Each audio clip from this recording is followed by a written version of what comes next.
भारतीय डाक सेवा की एक गंभीर लापरवाही सामने आई है। पिथौरागढ़ के मोनाकोट ब्लॉक के खड़ायत गांव निवासी गणेश सिंह ने बताया कि वह चेन्नई में नौकरी करते हैं। उनके द्वारा स्पीड पोस्ट से एक पार्सल मोनाकोट ब्लॉक के पोस्ट ऑफिस सिमलकोट अंतर्गत अपने घर भेजा गया था, जिसमें बच्चों के लिए कपड़े सहित कुछ कीमती सामान थे।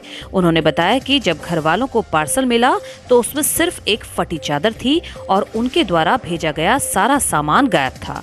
उन्होंने डाक सेवा कर्मियों पर भारी लापरवाही का आरोप लगाते हुए दोषियों के खिलाफ कड़ी कार्रवाई की मांग की है। मैं गणेश सिंह नगर कोटी ग्राम खड़ायत गाँव पोस्ट ऑफिस सिमलकोट का रहने वाला हूँ। मैं चेन्नई में अभी प्राइवेट जॉब करता हूँ। मैंने अपने बच्चे के लिए 13 दिसंबर को कुछ सर्दियों के कुछ गर्म कपड़े पार्सल किए थे स्पीड पोस्ट द्वारा। कल वो पार्सल हमारे गाँव में मेरी माँ को मिला 24 दिसंबर को। जब उसको खोल के देखा तो उसमें मेरे भेजा हुआ एक भी कपड़ा नहीं था, उसमें फटी चादर मिल रही है। जब हमने उसका पता पोस्ट मास्टर द्वारा किया तो उसने बड़ी आसानी से हमें जवाब दिया कि ऐसी चोरी होती रहती है। उसके बाद मैंने चेन्नई लोकल पोस्ट ऑफिस में पता किया, जिस ब्रांच से मैंने पार्सल किया था, तो वो भी मुझे ऐसा जवाब दे रहा है कि ऐसी चोरी होती रहती है। मुझे ये समझ में नहीं आ रहा है कि ये चोरियाँ ऐसी होती रहती हैं, ये लोग इतने आराम से जवाब दे रहे हैं, तो इस चीज़ की जिम्मेदारी लेगा कौन कि मतलब इतने वैल्यूबल प्रोडक्ट है, इतने महंगे चीज़ जो आज लोग भरोसे से इंडिया पोस्ट में भरोसा करके एक जगह से दूसरी जगह भेज रहे हैं और ये लोग ऐसे बीच में से चोरी कर रहे हैं, तो इसकी जिम्मेदारी लेगा कौन। जनपद पिथौरागढ़ के एक दिवसीय भ्रमण पर पहुंचे प्रदेश के मुख्यमंत्री पुष्कर सिंह धामी द्वारा आज तहसील गंगोलीहाट के प्रसिद्ध महाकाली मंदिर के दर्शन करने के बाद महाकाली राजकीय इंटर कॉलेज गंगोलीहाट के खेल मैदान में विभिन्न योजनाओं का लोकार्पण एवं शिलान्यास किया गया। साथ ही उनके द्वारा एक विशाल जनसभा को भी संबोधित किया गया। को जो मोदी जी ने काम किए हैं, उत्तराखंड सरकार ने काम किए हैं, दोनों ने मिलकर 1 लाख करोड़ की योजना पिछले 5 वर्षों में उत्तराखंड के लिए स्वीकृत हुई है। तो हमारी जो सरकार उत्तराखंड की जो उसकी ज़रूरत है, केंद्र की सरकार उसको अपनी प्राथमिकता में लेती है। दोनों सरकारें मिलकर डबल इंजन तेजी से आगे बढ़ेगा। हम लोग यही संकल्प जनता के सामने ले जाएंगे।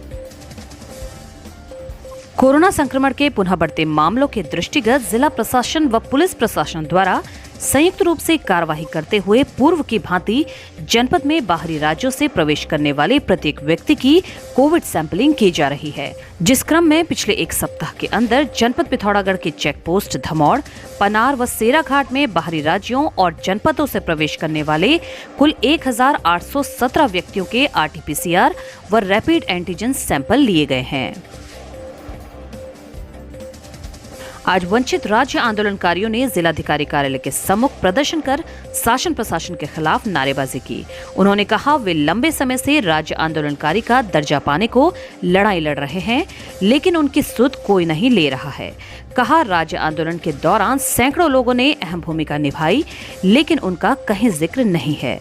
लंबे समय से चिन्हीकरण की मांग को लेकर यहाँ पर एकत्रित हुए हैं। यह मांग हमारी 2009 से चल रही है। जितने वंचित लोगों ने राज्य आंदोलन में अहम भूमिका निभाई थी, लेकिन अभी तक उनका चिन्हीकरण नहीं हो पाया है।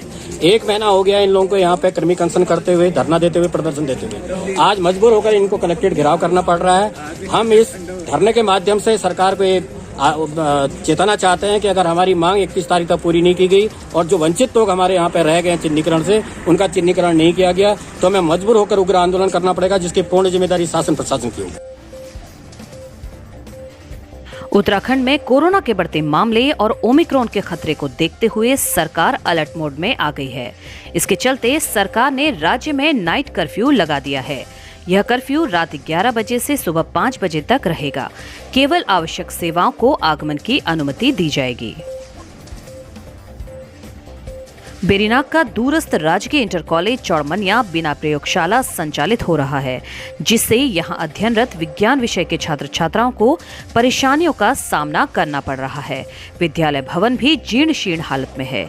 अभिभावकों का कहना है कि इस संबंध में कई बार शिक्षा विभाग के अधिकारियों को अवगत कराया जा चुका है, लेकिन कोई ध्यान नहीं दिया जा रहा है। कोरोना वायरस के नए वेरिएंट ओमिक्रॉन के मामले उत्तराखंड में बढ़ने लगे हैं। आज 3 और मरीजों में ओमिक्रॉन की पुष्टि हुई है। इनमें 2 मामले देहरादून और एक हरिद्वार जिले में आया है। राज्य में अब तक 4 मरीजों में ओमिक्रॉन की पुष्टि हो चुकी है। खबरों में बने रहने के लिए न्यूज़ पीटीएस टीवी को सब्सक्राइब करें और बेल आइकन दबाएं और साथ ही फेसबुक पर न्यूज़ पीटीएस टीवी पेज को लाइक या फॉलो करें।